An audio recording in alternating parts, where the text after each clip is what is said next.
Bang! Yeah, 7-1-3, don't step in this league, throwing rocks at the backboard. Living our dream, better dribble to the three, take the shot, here a cash draw. And we don't even care what you say, we ain't scared of the hate, get a win and just laugh more. Stand in the paint, better clear out the way, hit the court with the black force energy. Every single week on a killing spree, you kidding me? You talk about winning with the epitome, you better be talking with peace and we locking the key on them. Know that it's rocking with Ryan and Donte, the drip guy, we beyond the gossip, the topics we talk on a pop and we conquering the obstacles that we cross as a team. Shot from the seats, we the Rockets like Elon. It's the H-Town Rundown. Let's get started right now.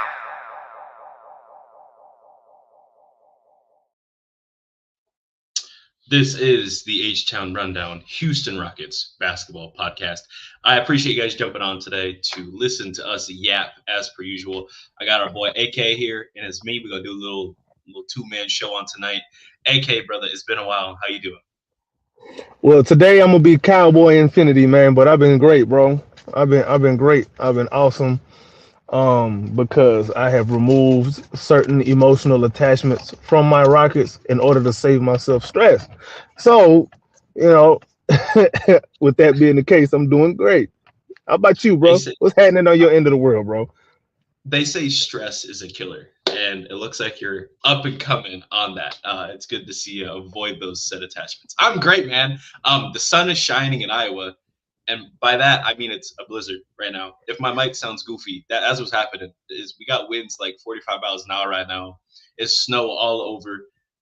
It's Iowa, though. I don't know. I mean, it's crazy. It's crazy. Oh, Canada, our home and native land. That's the only part of y'all's national anthem I know. I know Iowa's in America, but for all intents and purposes, Iowa is Canada.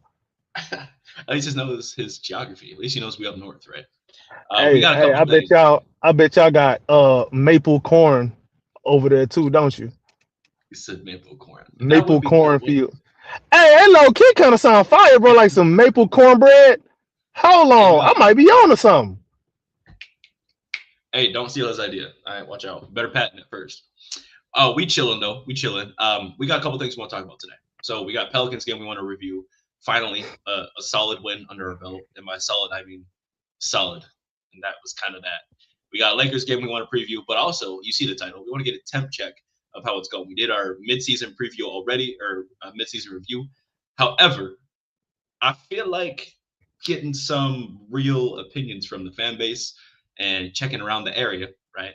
I think will tell a better story as to how the Rockets are really doing versus just looking at it from a pure statistical standpoint. So, AK, man, this Pelicans game, right, was interesting. We did win, which is good, by 2. Thank you, Kevin Durant. We won 107-105 in a very, very tightly contested game led by DeJounte Murray and Zion Williamson. Yikes, yikes, yikes. AK, what can you tell me about this damn game? I know that the score was a lot tighter than people wanted it to be, but all things considered, man, they got DeJounte Murray back. So, I mean, he's kind of their – obviously, he ain't their best player, but he's the engine to – I wouldn't even say the engine to the offense, but he makes everything else make sense on our offense, if you know what I mean. And with him being back, he just makes everybody better, bro. He makes them better. They play differently. They play a lot more pace. They play faster. They shoot more threes. They shoot better overall. They play a little smaller, which is okay. But on the other end, the Rockets decided to go small too to counteract that, with Şengün being out with the back injury, which they said is a lot more than just the back. Shout out to LaShard Binkley. Apparently it's the back, and there's a bunch of other stuff too. A bunch of aches and pains because of Eurobasket or whatnot. But whatever it is, hey, Alpy, get well, get healthy. Just rest up. If that's the problem, then go get healthy. But with Alpy being out, teammates had his back. Teammates stepped up. I think the process looked a lot better this game. I saw a lot more ball and man movement off the ball. I saw guys getting off the ball and trying to get back open and relocating. I saw off ball screens. I didn't see as much stagnation and ISO ball as we normally get. And let me tell y'all something, bro. Let me tell y'all something. Do you see a man Thompson with floor spacing? Do you see a man Thompson with 4 shooters out there? Do you see how he looked? Do you see how his floor game look a whole lot better? Do you see how the ball was snapping and moving around? Yeah, we probably didn't shoot as well as we probably should have, but did you like that process a lot better than what we normally been seeing? I did. I don't know if y'all agree with it, but I sure did. Numbers be damned, but KD had a hell of a game, by the way, man. Thank you. KD had a hell of a game. Reece Shepard had a good game off the bench. Amen Thompson looked like that boy. Well, we ain't gonna talk about DFS, bro. Hey, I got a question. I got a question real quick. Let me cut you. What's up? Why did we start DFS instead of Jabari at the 5 and run Reed, Amen, Tari, Jabari, KD? Why didn't we run that lineup? Why did we run this with DFS at the 5? I think we did it because I ain't gonna lie, bro. I am not trying to see Reed Shepard on DeJounte Murray. Okay. I'm not trying to see that, bro. I ain't trying to see that. DeJounte Murray already. He was giving Amen Thompson buckets. What you think he was gonna do to Reed Shepard? Well, on top of that, I think the defensive pressure that Murray provides there, because I think it was the first or second quarter, it was his first time subbing in, and he immediately got a turnover, right? And Ime started freaking out on the bench, right? Yeah. I posted immediately to make sure they're running high pick and roll or dump screens. I call it the dump screen. It's the Christian Wood special, the fake screen and then cut over to the right? They need to be running a lot more of those so that way Reed can be passing, because they want him to do the pocket pass in between the two defenders when you have literally a pocket's worth of space, right? Instead of around the defenders. When he was doing the around the defender and getting it to KD, that looked great. Every time they blitzed him and they wanted him to pass in between the defenders, it did not look good. There were a couple plays with Capella where it looked good, but when they were hedging up really high and not offering any assistance, it didn't look good for Reed. I'm not saying that's a bad thing against Reed, but DeJounte Murray is a very high IQ defender. Like, maybe he's not as... He's a very good player in general, bro. Yeah. Maybe he's not... Very good player. He's underrated. Defensive monster he was when he was the all defensive guy. It's not the same. But his IQ didn't fall off. He's still a very high IQ defensive player. And he made some really good plays, unfortunately. But and low key, I'm not trying to throw no narratives out there, but he would look good at the Rockets. That's all I'm saying. But anyway, anyway, I'm gonna leave it at that. He'll look good with the Rockets. But Reed Shepard's floor game I thought was okay, but I thought his shooting especially in that first quarter, that was really nice to see, man. I like that he was taking deeper threes. High pick and roll, I think, should be a staple for him, because now the defense has to the same way James Harden used to run that high pick and roll with the same Clint Capella. I mean, you come out high because it's either you bring that big man up high to prevent the deep three, or there's a nice little runway to the basket. So you got to pick your poison. That should be a staple when Reed Shepard is in the game. Who else I thought had a good game? Jabari had an okay game. It was okay, but he hit a big shot in that fourth quarter. A big 3-point shot. I was like, yeah, this that Robert Ory special right here. Have a big decent game, okay game, okay game. End of the game, bang, big shot, big three, big layup, big defensive play, something. Yeah, man. I was digging the process this game though.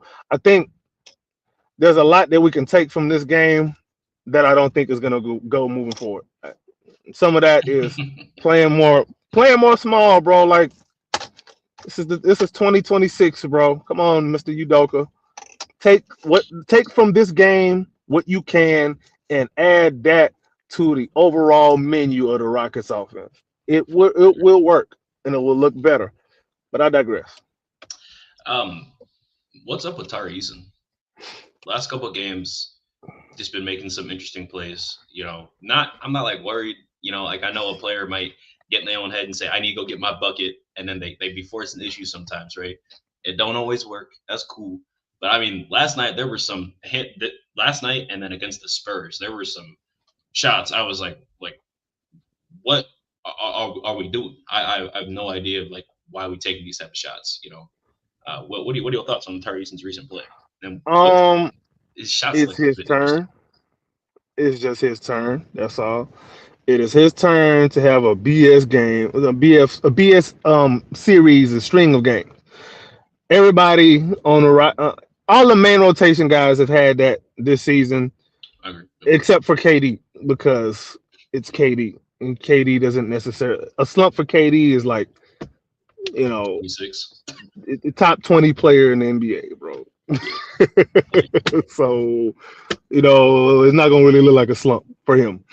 But yeah, that's all it is. Probably tired. He probably dealing with something too. You know what I'm saying? He probably was dealing with something physically that we don't know. It is what it is. But Tari is all right. Please, can we not do this whole ganging up on the player because they're having a slump? Please. It's okay to have a Rockets fans. slump, dude. If Fine. if a player was 100% all of the time consistent, they would be LeBron James or Kevin Durant, or I hate to say it, but upper echelon player like SGA. Like they'd be that type of player. It's okay. Tyrese can go through this, like you said. I'm not worried about it, bro. Yeah, it is okay, man. It is. And he fine. still had 8 rebounds. He also had some really solid defensive plays and clutch offensive rebounds. Like even if his shot's not falling, he was still like we won by 2. And despite going 2 of 11, he was still a plus minus. Like he was a 0, right? Don't care. Yeah. Like offensively, wasn't great, but he made great plays when he needed them to. Same thing with Jabari, bro. Like you said, the shot was not falling, and then he hits that big shot. He had played great defense that like the last 4 minutes of the game. I was like, damn, great. Hey, Barry had a nice block on Zion that they hold him on and said it was a foul. Yeah. Man, you referees be snorting that Nashville. They got money on the game, bro. They got money on the game, man. I'm telling you, dog. I'm telling you. Wait till that investigation come out. But anyway, yeah. Interestingly enough, Tari Eason didn't close the game. I thought that was actually the smart choice anyway, because Tari has kind of a propensity to let his energy and the emotion and passion that he plays with overtake his logic and smarts in critical points of the game. So I thought it was a good coaching move by Udoka to save him from himself and let him just ride it out on the bench and let Josh Okogie go in and do his thing, which ended up working out in the end. What else? Oh, I want to give another shout out to Amen Thompson because he hit a couple of threes this game. Shout out to that man for working on his game. He's been flashing a little bit of a midi as well as of late. I want to say probably over like the last 15. Been flashing it here and there. He may get one up, here and there. He kind of started a little slow on the season, but he's been super consistent throughout the year. After that, he hasn't been overwhelming. He hasn't been a world beater. He hasn't been what people thought he was going to be. But I think he's been just fine. He ain't been no superstar or an all-star, even arguably, but he's been just fine. I'm not really going to complain too much. Yeah, it would be nice if he shot the ball better, but it is what it is. He's doing pretty well with the skills and the tools that he has at hand to him. So shout out to that. Especially the offense and process he's been given, I think he's done a solid job. Again, he's playing point guard on top of trying to do everything he did last year on top of developing, like he's been asked to do quite a lot. And I'm not going to say he's far and away exceeded expectations, but he's been at least what has been expected at minimum, and maybe a little bit more in certain areas too. I wouldn't say he's been what we expect at minimum, what most expect at minimum, but at the same time, I think a lot of people was expecting certain things from him and Alpy for that matter that wasn't realistic to begin with. Yes. That's on y'all. That's not on them players. That's on y'all. No, I'm gonna say this. I'm gonna put this out there right now. I've said it on Twitter a lot. Nobody will reach their ceiling in Udoka's offense, their offensive ceiling. Nobody's going to do it. This is not the type of process that players can reach their ceiling in, unless you're an ISO player. Somebody had the Military nerve to ball. argue with me about. I'm about to go off on a little bit of a tangent. Somebody had the nerve to argue with me and tell me that the Udoka is fine. He's doing the best he can with his players. I say that that's hogwash, absolute hogwash. Because how you gonna sit there and run an ISO heavy offense and still at the same time claim you don't have ball handlers? What does Golden State do with less ball handlers? What do? They play to their strengths. Move off the ball, pass, cut, wash, rinse, repeat. That's what they Yep. do. How does Draymond work in their offense, but we have issues finding Şengün at times? Right? He's a non-shooter, but he knows how to find guys, and he gets a bunch of assists. And if you go look at their shooting percentages, like three-point shooting percentages outside of Curry, ain't nobody really just killing it like that from three like that. You know what I'm saying? I mean, They got a lot of 36, 37%, but yeah, nobody's shooting 44, 45. Like exactly. they don't have, like, minus Curry, of course. Yeah. But I mean, that's a good point. I mean, and again, Draymond, a non-shooter, a guy who can get rebounds, play with high defense, and assist. I mean, Amen does those things, but he's way more crafty in the paint. He do a lot more. And then, I don't know. We need to find better ways. So let me transition to this, right? Temp check. Temp check. Are we hot or not? Because we sit in that fourth spot. We're right? not hot. Not. We got 2 more wins than Phoenix right now, who has been without most of their starting lineup at multiple different times in the season. They've also had quite a few injuries. We have supposedly the better coach. Supposedly top 4 of the 5 players on our team are better than everybody else over there, which we know that's not true. Devin Booker exists. Jalen been hot is March. But we've got two more wins than Phoenix right now, and they are sitting at the 7th seed. That's what separates us. And I'm not saying this to be revisionist history. I'm just saying, like, we are 2 wins difference in a highly contested bloodbath Western Conference. And that doesn't even show the rest of the league there. I mean, you can go all the way down.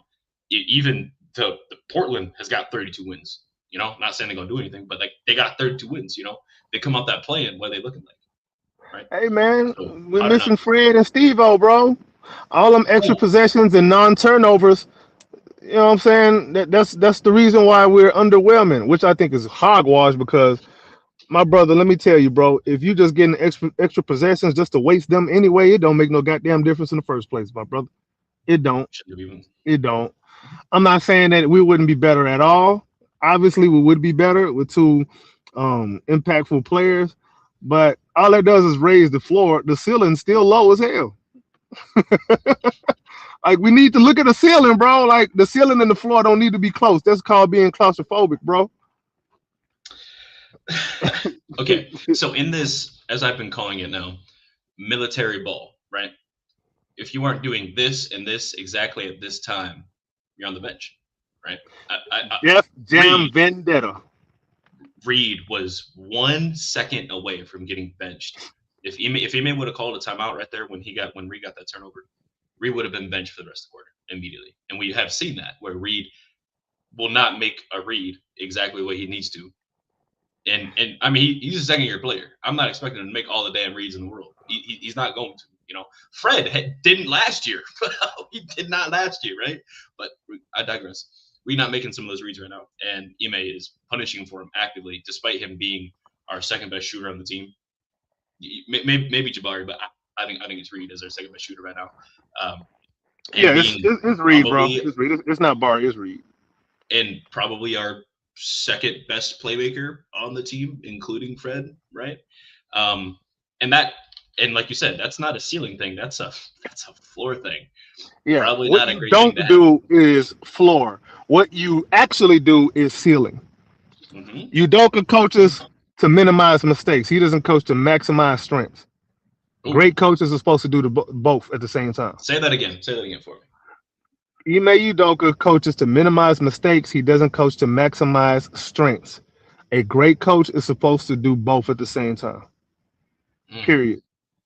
That's not there is not a soul in the fan base with a peanut-sized brain that should be able to disagree with that. If your brain is the size of a little peanut, you should be able to see that. 100%. But if you can't see that, look at how they utilize. Look, I mean, the only person you could say benefits Steven Adams. And A floor guy. Fred VanVleet, right? A floor guy. At best, people say Fred VanVleet's got championship experience and all that. What was he doing when the Raptors won the championship? Six Where man. was his spot on the team? Backing up Kyle Lowry, a real point guard. Mm-hmm. He takes over. Did they go to the playoffs at all while he was their starting guard? No. Okay. What happens They the gonna say, moment "Oh, he leaves? made the All-Star game in the Week East." Congratulations. What happens when Fred VanVleet leaves the Raptors? They go to the playoffs in 24. Have you seen how they playing now? Huh. I know we just beat them, but have you seen how they playing? They not bad. They not bad, man. Scotty kind of. Would you take Fred VanVleet over Emmanuel quickly? Don't ask me that question. This is not me trying to bag on Fred. It's just y'all need to calm that down. Y'all need to calm that hype down as if this man is Jason Kidd 2.0. Y'all need to chill it out. He's not that. He is not that, bro. He's not a guy who puts you over the top. He just keeps you from going underneath the bottom. If he would have been better his second year, right? Because his first year was a career year, right? Second points per game, second steals per game, highest field goal percentages, field goal 3-point free throw percentage, highest assist turnover ratio in his career, highest assists per game in his career. He had all these great career highs. That was great. Our offense looked better year one than it did last year this year. Is that crazy to say? Is that crazy to say? I'm not saying that we are a better team those 2 years ago. I'm just saying the offense looked. But the offense matters. Like the we have a bad half court offense 3 years in a row under Udoka, and people think Fred VanVleet is really going to solve that problem. Absolutely, the hell not. He's not. At best, he's not. In fact, you can argue he makes it worse because we're going to play slower than we have to. Our pace is already slow as it is because we're doing Fred VanVleet elements with him, like without him being there. Kevin Durant, when he was in Phoenix, likes to do what specifically? Run fast. Matter of fact, has he ever played on a slow team, like a slow-paced team like this? Because Brooklyn was fast as hell. This might be the slowest paced team that I think he's played on in his career. I got to go look that up, but I think this might be the slowest paced team he's played on in his career, or if maybe not the slowest pace, one of the lowest ranking as far as perspective of that particular basketball season. It could be. I'm gonna look that up. Look up his individual pace right now per team and see if that matches up with anything. Because that is actually something crazy to say out loud. Yeah, and when you get older in your career, like you want to play slower specifically, but your team shouldn't necessarily play slower just because you play slower, right? Does that make sense? That makes sense. And when I'm even saying slow, I want to make sure I make this very clear. I don't mean just getting out and carelessly just cherry picking and running fast breaks all game. That's not what I'm talking about. Like if we're struggling to get to past the half court in 16 seconds, and then we don't get past the 3-point line and get a set started before 8 seconds, like what's happening? And this is not exclusive to this season. This has been every season under Udoka. Fred or no Fred, the problem still exists. So please miss me with this. It's almost like absence makes the heart grow fonder, and you have some memories that never really happened. Like, bro, we was complaining about the same things last year with Fred. Like, get off the gas, bro. But anyway. No, you're absolutely right. I don't understand where this infatuation comes from. It's excuses and hedging. Okay. So this might piss some people off. In this season, when they were talking about signing Kevin Durant, they announced Fred VanVleet's injury, kind of around that time. And then Steven Adams, like, this is going to be the team, whatever, they're hyping it up. And then they mentioned Reed Sheppard being like, yep, he's going to be the direct backup to Fred. Since Fred isn't here, he's going to be the point guard going forward and all that. And they mentioned dabbling Amen Thompson in point guard duties. Okay, they lied to us, obviously. Like that was pretty sure. Amen has been running point guard for most of the season, unfortunately, and Reed has started 8 games out of the 50 or 60, ish that we've played.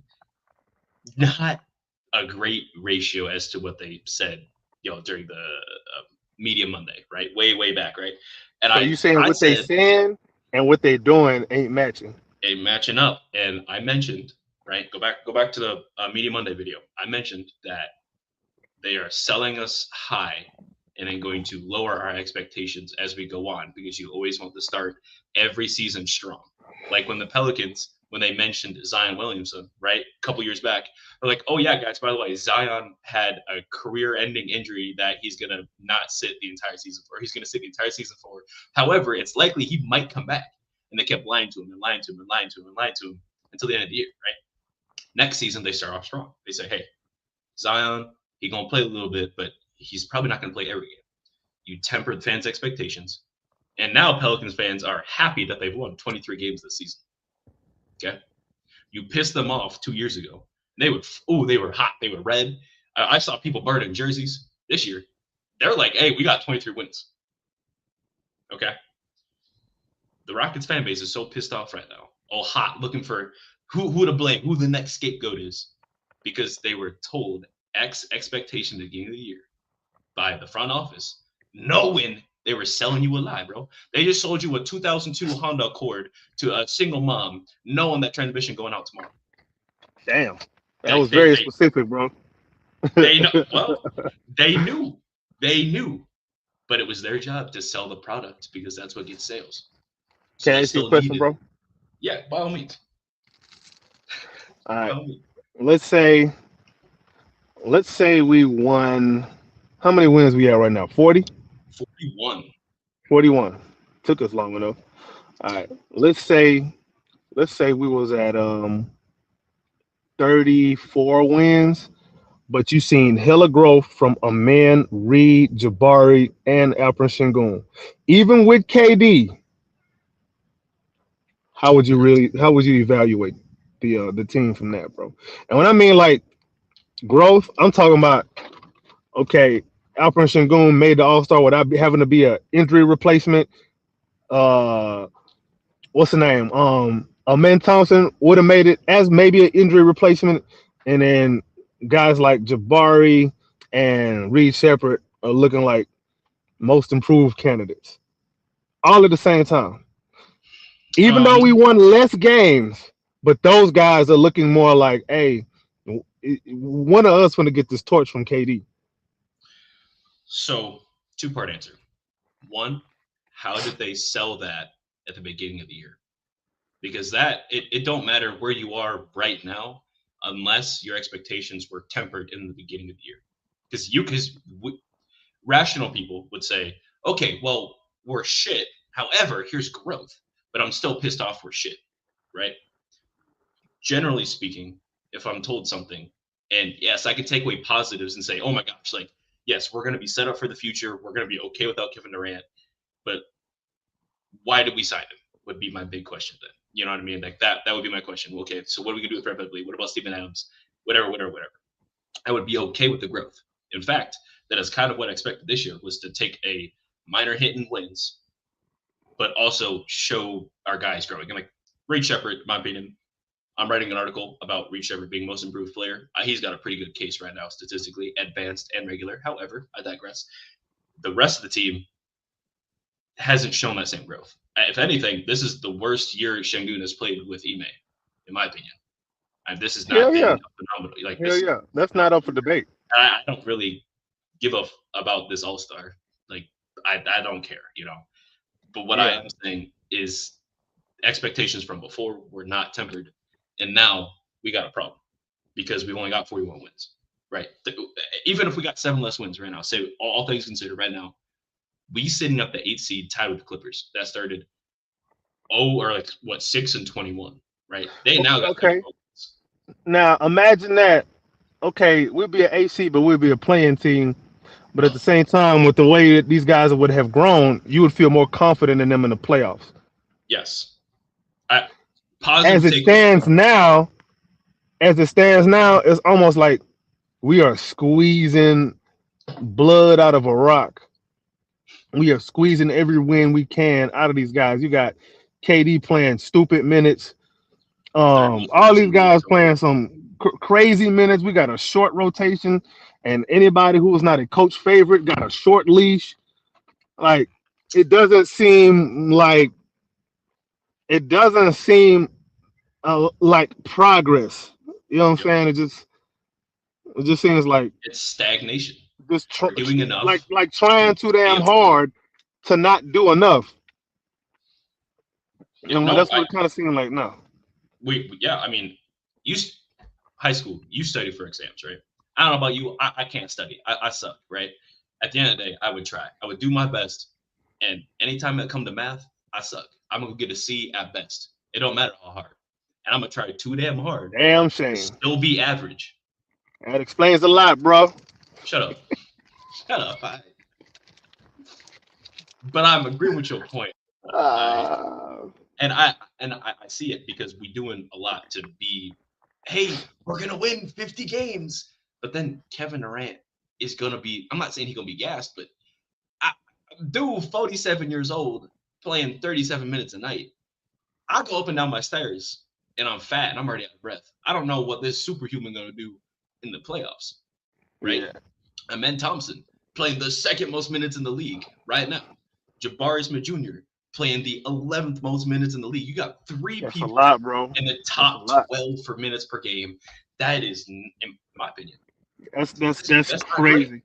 That's how you get injuries in the off season, like Fred VanVleet, because you know what they're gonna do? They're gonna take a bit off. They're gonna be like, damn, playoffs done. I need to chill out for a minute. I need to relax. I just got done. Look at Alperen Sengun, bro. Yep. We ain't got to go that far to Fred. Alperen Sengun ain't been looking the same right now as it is. And that includes, his off-season, not just off-season training, but he played for Turkey. Off-season ball. Yeah, I'm including that. So, I don't know. There's a lot to take away there. Final thoughts on temperature, and then move on to Lakers real quick. I don't know, man. I really don't know how to feel, bro. I just feel like we don't know. Yeah. On a scale of freezing, like Iowa, to Texas hot, where are you at? Man, I'm below lukewarm, bro. I'll say that.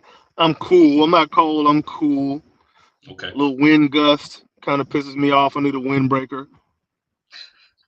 You know what I'm saying? Bring your jacket. Yeah, I probably need a little hoodie, actually, because I hate cold. So I'll probably walk around with a little hoodie, man. That's fair. That's fair. Yeah, but I ain't got to have my hood on my head. If I got the hood on my head, that means I'm cold. You know what I'm saying? I don't need no gloves on. Yeah, I just got it on. I ain't got no gloves on, none of that. You know what I'm saying? I ain't got no skull cap on my head, none of that. I ain't got no, I said skull cap. I ain't got no beanie. You know what I'm saying? None of that. So is it like 80 in Houston? Is that what that's like? Yeah, it's right now it is. Love you, nice. Okay. It feels good over here, bro. You jealous? Nice. Kind of a little bit. I can't even. Yeah. Yeah. Okay. So yeah, that's how I am, bro. That's how I am. And that's completely fair. I do think that is valid. I could not find the advanced stat. The NBA stats are being kind of goofy right now. It won't load. So it's probably that Iowa winter. So last but not least, let's go ahead and preview the Lakers game real quick. We played them Monday, pretty late actually, 9:30 p.m. Oh my goodness. In Houston? In Houston. The hell? Yeah, that's a late game. Nah, we ain't doing no post game. I gotta sleep. I gotta work in the morning. Hell no. Nah. Game maybe. Hell no. Nah. But yeah, so Lakers, LeBron, Luka, Austin Reeves. They did a great. Did you watch the Lakers game last night, dude? They actually look real good. Bro, I be struggling to watch Rockets games live. I gotta watch replays right now, bro. I don't watch Rockets games live. Austin missed a free throw on purpose, grabbed the board, got it to Luka. Luka hit a fading shot to win the game. It was crazy. Oh, yeah. I saw that highlight, yeah. Yeah, yeah. So I'm gonna say this as far as a preview, man. I don't know. I really don't know what the hell to expect. But Lakers don't play no goddamn defense. However, if the game is close, we're not gonna win because they got three closers. you mean They the got best? three guys who can just go get a bucket without the coach having to draw something up. You got three guys who can improvise, and we got one. And sometimes that improvisation is kind of shaky. Yeah, you're right. It's called zebra number 1, zebra number 2, zebra number 3. They about to end the game with as many free throws as Bam had. It's gonna be crazy. That's possible too because we do be. They might actually call out with fouls this time. So yeah, man. I don't know. I do expect us to, man. Seating wise, I it's don't want very to jinx it. important. Seating wise, it's very important for us. Lakers currently are above us at 42-25. So this win puts us above them. I think we win,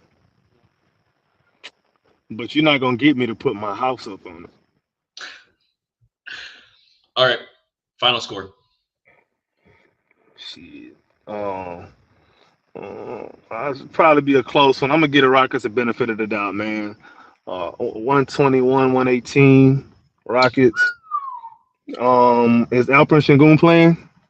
That's a good Do we question. know? As of right Is there now, he anything is on that? currently he is on a game time decision. So that All probably right. means no. Let me tell you what's gonna happen, bro. We're gonna win a close one with Alpy probably being out, but Clint Capella is going to outplay DeAndre Ayton off the bench. That's not hard. That's not hard. Capella, you better put up that tweet. Ayton said. He said, "I'm no Clint Capella." You better put that tweet up. You better work out hard as hell. And then when you see him, better be blood in the water. I'm not gonna lie. I'm gonna be realistic on this one. I think we lose it. I honestly think Lakers scoring 120. I think we're cracking 108. It's gonna be a tough But Lakers don't game. guard nobody, bro. They don't Nobody guard plays nobody, defense over. and we can't score when no one can guard us anyway. But hold on. This ain't me slighting the Alperen Sengun, but our offense process look a whole hell of a lot better, and we're finna go up against some Swiss cheese. I'm looking at a man Thompson to do some dirty things to Austin Reeves and Luka. Um, And who the hell is guarding KD? You're right. You know what I'm saying? And who the hell gonna guard Reed Shepard? Reed Shepard having a 30 ball tomorrow. You hear me? All right, everybody go to FanDuel right now. At the over on read points, put down $20. You're gonna win at least. I don't know. I'm not a FanDuel guy. Actually, I am. I lied. Yeah, Reed Shepard gonna have a little game tomorrow, man. Tari gonna have a little bounce back game. DFS is going to hit a shot. You know what I'm saying? It's against his former team. You know, maybe he'll have a little energy. We always know Jabari likes to play against LeBron and the Lakers. He said, "Yo, you played against my dad." You know, Jabari like to. Jabari might have him a nice little game too. Jabari plays okay against Lakers, especially with AD not there. I gotta say this too. Have you been seeing how Jabari been moving lately, bro? With the ball? You seen that? What's that word? Improved. It looks. Hey, I gotta dial back something, saying that these guys look kind of the same. Jabari, skill wise, you could tell he's more skilled. You could tell he's been putting the work in. You could tell he's added to his game because he's making some shots off the dribble right now, baseline, turn fades. These things look good. Hey, you know what I'm saying? What's that? That player he was advertised because he's getting opportunity to take these shots. It looks good, bro. It looks good, especially when he's when he's playing without effort to go. All right, guys, that's it. AK, where can we find you, bro? Man, bro. Oh man, you say what? Where can we find you, bro? Oh man, you can find me at AK Infinity _Infinity. Nah, what the hell is my Twitter handle again? It's been so long, I forgot. AK Infinity _ VVS. Yeah, on Twitter. Yeah. Yeah. I don't remember, bro. I'm cooked right now. All right, guys, go ahead and look down here. Figure it out, bro. I'm not hard to find. I am fried, bro. You hear me? You can follow the H-Town Rundown at the HTRD on X, and then follow the H-Town Rundown on YouTube as well as Instagram. And then the Texans are about to take over right now, so stay tuned. The Texans are running right after us.